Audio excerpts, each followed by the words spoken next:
మిత్రులందరికీ జై శ్రీరామ్. మరో దీపావళి మన ముంగిట. ఈరోజే 22 జనవరి బాలరాముని విగ్రహ ప్రతిష్ఠ అయోధ్యలో అత్యంత అద్భుతంగా జరిగిన రోజుది.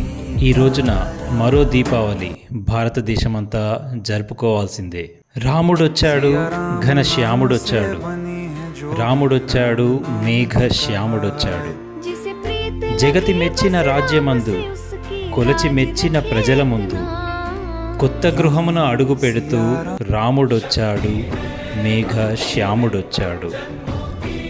కోట్ల కొలది కనులు చూడగా, జగతి మొత్తం వెలుగు నిండగా, మందహాసం మెరిసి కురవగా, జన్మ తరించెనని మనసు మురువగా, రాముడొచ్చాడు, మేఘ శ్యాముడొచ్చాడు.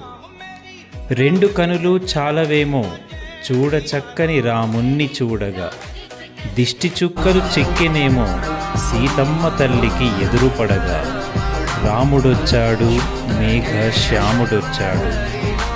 నేల తల్లి పులకరించగా, ప్రకృతి కాంతలు ప్రణతులిడగా, కోకిలమ్మ గానాలు పాడగా, హనుమ భక్తులు గంతులేయగా, రాముడొచ్చాడు, మేఘ శ్యాముడొచ్చాడు.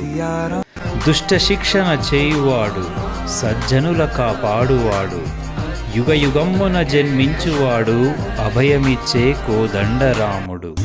రాముడొచ్చాడు, మేఘ శ్యాముడొచ్చాడు. మరో దీపావళి మళ్ళీ వచ్చేసింది. తప్పక భారతదేశమంతా దీపాలు ప్రమిదలు వెలిగిద్దాం. సనాతన ధర్మంలో మరో అధ్యాయాన్ని ప్రారంభిద్దాం. జై శ్రీరామ్.